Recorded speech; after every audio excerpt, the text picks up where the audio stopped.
Hello friends, welcome back to my channel Vikas tech for you. दोस्तों, आज मैं बात करूंगा एक अच्छी खासी वैकेंसी यूपी में आया हुआ है जो कि सीएचओ के लिए यानी कम्युनिटी हेल्थ ऑफिसर में दोस्तों आई हुई है।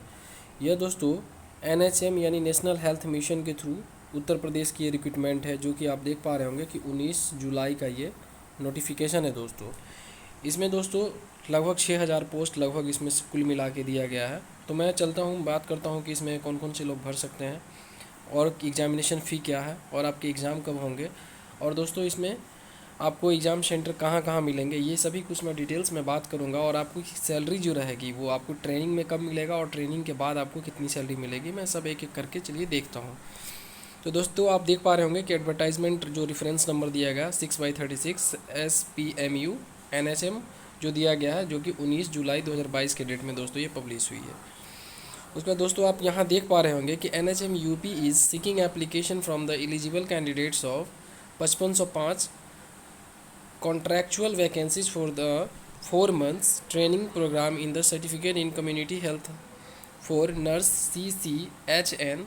देखिए दोस्तों, ये जो हमारा क्या है, ये कॉन्ट्रैक्चुअल वैकेंसी दिया गया है जो कि हमारा 4 महीनों के लिए है। लेकिन दोस्तों आप स्टार्टिंग में क्या करता है, कम मंथ्स के लिए ही ये लोग हायर करते हैं, लेकिन फिर एक्सटेंड करते जाते हैं। तो यह आप पोस्ट देख पा रहे होंगे कि यहाँ पोस्ट पोजीशन का नेम है community health officer CHO। General के लिए 2202 पोस्ट है, EWS के लिए 550 और OBC के लिए 1486 है, SC के लिए 1157 और ST के लिए 110। और टोटल वैकेंसीज दोस्तों 5505 है। और जो हमारा PWD है उनके लिए 221 है। दोस्तों अगर आप अदर से स्टेट के हैं तो उन लोग जनरल में फिल कर सकते हैं, लेकिन अगर आप वहाँ के निवासी हैं यूपी के तो आप जिसमें भी आते होंगे EWS OBC या SC ST कैंडिडेट्स, तो आप उसमें भी फिल कर सकते हैं। चलिए दोस्तों, मैं उसके बाद बात करता हूँ कि इसमें मिनिमम क्वालिफ़िकेशन जो दोस्तों रखा गया है, या आप देख पा रहे होंगे कि minimum eligible criteria and registration. Qualification में दोस्तों है कि general nursing and midwifery GNM RNRM from a recognise institute, या BSc नर्सिंग या post basic BSc nursing from a recognise institute या यूनिवर्सिटी। दोस्तों अगर आप GNM किए हैं तो भी फॉर्म भर सकते हैं, या BSc नर्सिंग हो या पोस्ट अगर आप किए हुए हैं जो पोस्ट बेसिक वाला है, अगर आप वो भी किए हैं तो दोस्तों इस फॉर्म को भर सकते हैं। और इसके लिए जो दिया गया है दोस्तों, रखा गया है कि less than 35 years of age on the dated of 20 July 2022। अगर आपकी एज अगर 35 साल से कम है 20 जुलाई तक, तो आप इस फॉर्म को 100% दोस्तों भर सकते हैं।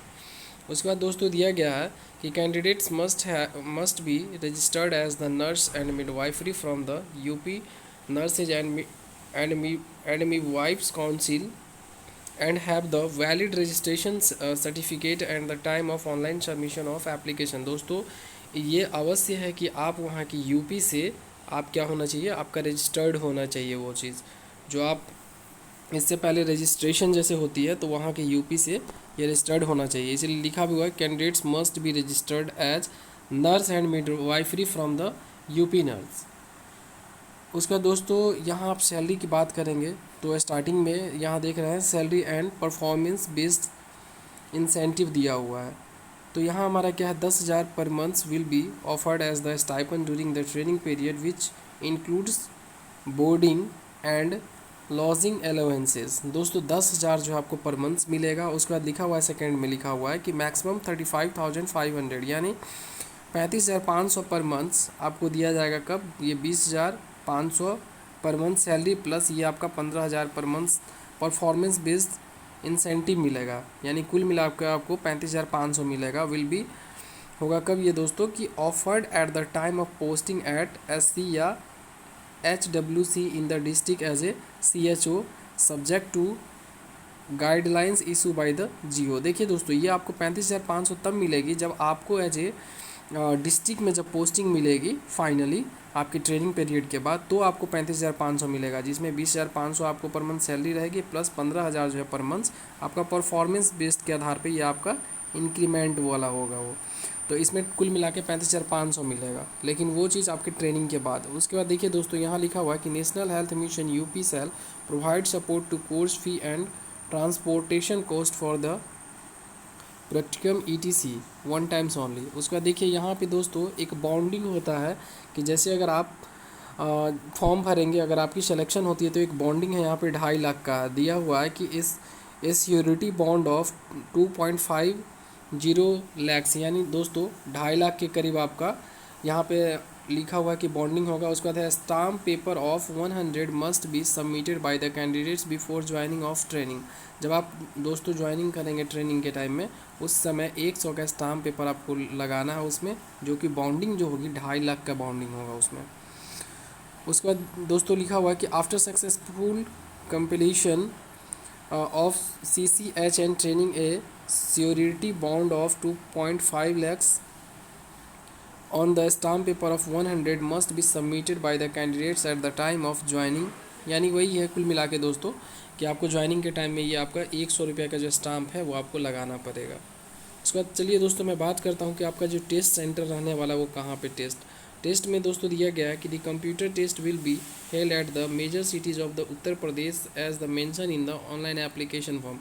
दोस्तों जब आप फॉर्म भरेंगे तो उसमें नीचे में आपको ऑप्शन हर वहाँ पे दिया रहेगा, बहुत सारे आपको ऑप्शन रहेंगे यूपी के अंदर वाला, तो आप जहाँ भी नज़दीक होगा आप वहाँ फिल कर सकते हैं। उसके बाद दोस्तों ये हमारा जो एग्ज़ाम होगा ये लिखा हुआ कि कंप्यूटर बेस्ड ऑनलाइन टेस्ट, यानी जो एग्ज़ाम टेस्ट होगी वो आपको CBT होने वाला है। तो लिखा हुआ है दोस्तों कि the computer based online test will be held for duration of 2 hours. दोस्तों ये जो एग्ज़ाम होगा वो 2 घंटे के लिए होगा, प्लस लिखा हुआ है कि consisting of 2 sections of total 100 marks, 80 marks will be of the professional knowledge. यानी दोस्तों जो आपका 80 मार्क्स जो होंगे, जो आप यानी जिस भी BSc किए हैं या GNM किए हैं उसके सब्जेक्ट से आपका क्या रहेगा 100 मार्क्स रहेगा, जिसमें आपको 80 मार्क्स उससे रहेगा, प्लस 20 मार्क्स जो रहेगा जिसमें दोस्तों general aptitude, reasoning, GK GS, यानी GK GS, उसके बाद बेसिक कंप्यूटर नॉलेज, ये कुल मिला के आपको क्या रहेगा 20 मार्क्स इधर से भी रहेंगे। उसके बाद लिखा हुआ है दोस्तों कि 100 multiple choice question, each question will carry 1 marks and there will be no negative, यानी प्रत्येक क्वेश्चन के लिए 1 नंबर सही अंक मिलेगा और कोई भी अगर गलत आंसर करते हैं तो आपको नंबर नहीं कटेगा दोस्तों। उसके बाद दोस्तों एज लिमिट की बात करूं तो यहाँ आप एज देख रहे होंगे कि अपर एज लिमिटेशन एज 20 जुलाई 2022, मतलब 35 साल आपको रखा गया है। उसके बाद अगर आप OBC कैंडिडेट्स हैं तो दोस्तों आपको 3 साल का छूट मिलेगा। उसके बाद अगर आप दोस्तों अगर SC ST हैं तो आप 5 साल का छूट मिलेगा, और डिसेबिलिटीज़ हैं तो 10 ईयर्स जो गवर्नमेंट रूल है वो आपको इतना मिलेगा। उसके बाद दोस्तों चलिए मैं देखता हूँ कि इसमें क्वालिफाइंग मार्क्स कितना दिया गया है कि अगर आप जनरल या EWS कैटेगरी है तो आपको 33 मार्क्स लाना मिनिमम कंपलसरी है 100 नंबर में। OBC हैं तो आपको 30 नंबर लाना है यानी 30 मार्क्स। उसके बाद अगर आप SC ST या PWD हैं तो आपको 24 मार्क्स दोस्तों लाना पड़ेगा 100 अंक में। उसके बाद दोस्तों आप एप्लीकेशन फॉर्म का अगर बात करेंगे तो यहाँ इंपॉर्टेंट डेट है 20 जुलाई से ही स्टार्ट हो चुके हैं और लास्ट डेट आपको 9 अगस्त तक रखा गया। और CBT का जो डेट रखा गया दोस्तों यह हमारा क्या है कि अभी मतलब दिया नहीं गया है, तो आपको एडमिट कार्ड पे शो किया रहेगा। और उसके बाद एप्लीकेशन फॉर्म जो है दोस्तों भरने के लिए वो आपको इसमें कुछ भी नहीं लग रहा है आपको।